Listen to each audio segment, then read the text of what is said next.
Hello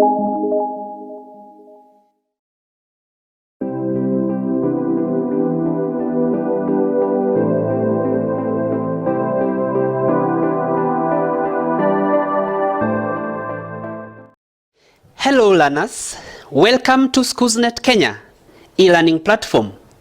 I am your science teacher, Teacher James. Today we are going to discuss interdependence between plants and animals. That is, we are going to revise on class 7 work. Welcome. So learners, today we are going to learn about interdependence between plants and animals. Both animals and plants depend on each other for either food or other purposes. Like human beings cannot survive without food, and most of our food comes from plants. So today we are going to discuss how animals depend on plants and how plants may depend on animals. Sometimes plants may depend on other plants for food and other things. So take a look at these pictures as we discuss the interdependence between plants and animals. In our first picture, we have a plant that is growing or depending on another plant, on another tree, so that it can be able to access food.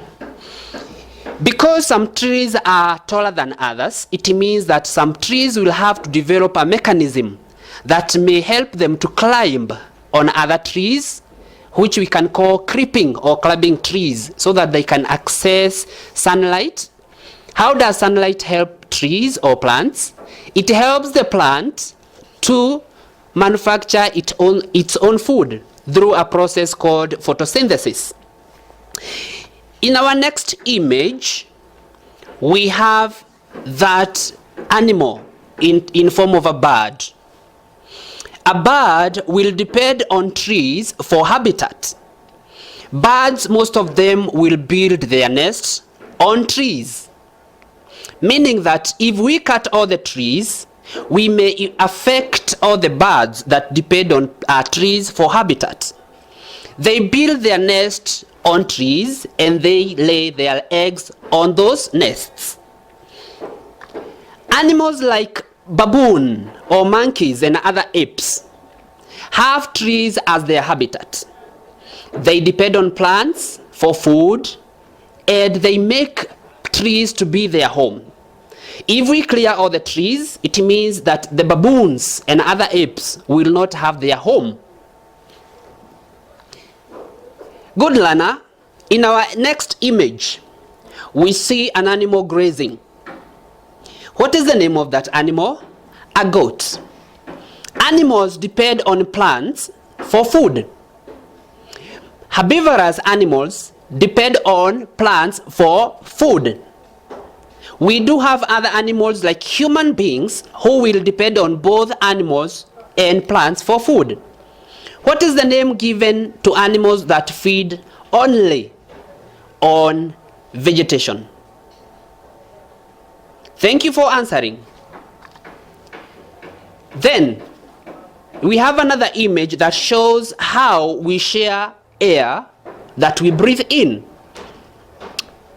We cannot live without oxygen. Other animals cannot live without oxygen. Where do that oxygen come from? Some people may argue that God makes oxygen. Yes, it's correct. But trees, through photosynthesis, they use carbon dioxide and gives out oxygen. That is the oxygen that most of the living things will depend on for survival. When we breathe in oxygen, we breathe out carbon dioxide.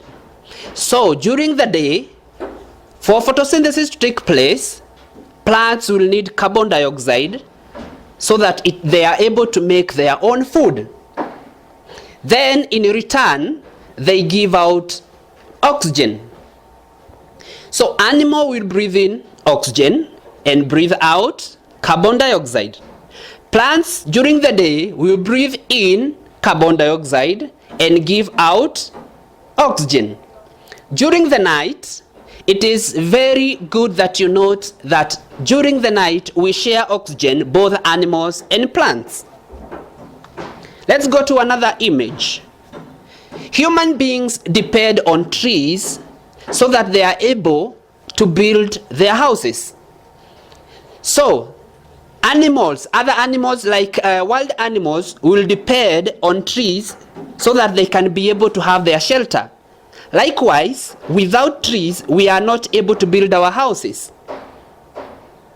So most of the time, people will prefer building with materials that are made from trees. That's another interdependence, that we depend on trees for wood that can be used to build our houses. Let us take a look to another image. What do you see? An insect in form of a bee. During pollination, that is the process that takes place whereby the pollen grains are transferred from the anthers to the stigma. The process of pollination, plants depend on insects to facilitate pollination. Insects go to the flower looking for nectar. Thus, the legs of those bee or other insects will trap pollen grains, and that pollen grain will be transferred from one flower to another flower in a process called pollination. Pollination will only occur between two flowers of the same kind. Let us look at another image. That is a bird feeding on fruits from a tree. When birds and animals feed on fruits, sometimes they swallow the whole fruit. If you break into a fruit inside, you will find that there is seeds. Those seeds, sometimes they germinate to form new plants. Those new plants will grow where the birds or other animals will transfer them and remove the seeds as waste. Most of the animals will eat whole grains, and sometimes they carry them from one place to another, meaning that if they carry that seed to another place, it will germinate from there. That is what we call seed dispersal, whereby we are able to distribute. Animals help trees to distribute seeds from one part to another. Let us look at another picture. Some plants are beneficial to human beings and animals, for they give us medicine and cosmetics. For example, we have a kind of a plant here we refer to as aloe vera. Aloe vera comes from a group of trees or plants that are called aloe. Maybe at home you have examples of these cosmetics that you use at home. And we have other trees and other plants that have medicinal value too. For instance, we take a look at this image. What do you call that? Ginger. Ginger is used to treat motion sickness. For those people who struggle very much when they travel, then they are advised to take ginger that can help them to treat motion sickness. We have other plants that are beneficial to human beings, like cinchona tree, which provides quinine. Quinine is used to treat malaria. We have neem tree that has medicinal value, and also neem tree. Another name of neem tree is mwarobaine, which can be used to manufacture insecticide. Then we have eucalyptus. It has medicinal value from its sap. Its bark can be manufactured or processed to give us medicine.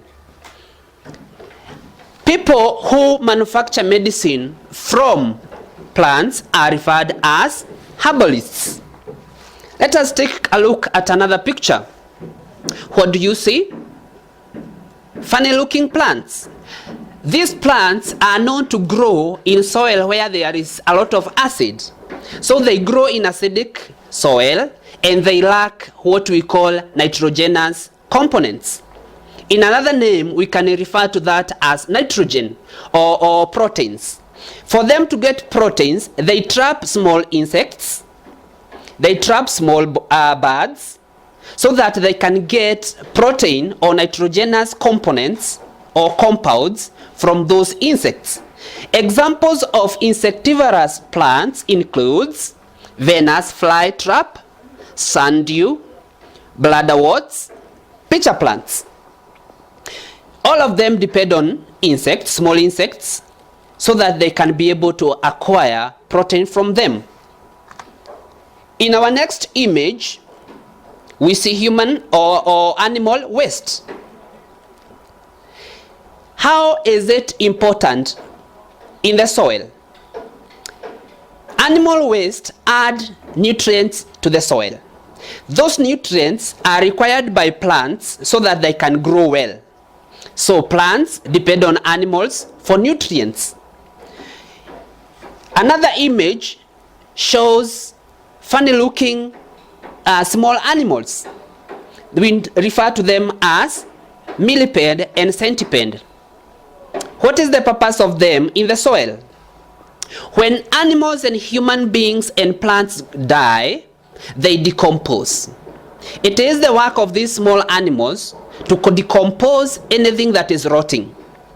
That way, they make sure that they add nutrients to the soil and that animals and plants will have food to eat.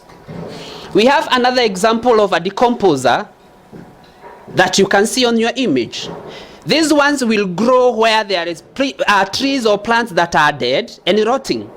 So they decompose, rotting and decomposing animal remains when they die, making the soil nutritious. Now that brings us to the end of our lesson today. Now, Lana, as we come to the end of our lesson today, I hope that you have learned a few things that maybe you didn't know or you knew and you had forgotten, so we are reminding ourselves. Let me see how much you remember. Write in a book the answer to this question. How do plants depend on other plants? And until the next time, I'm your science teacher, James. Goodbye.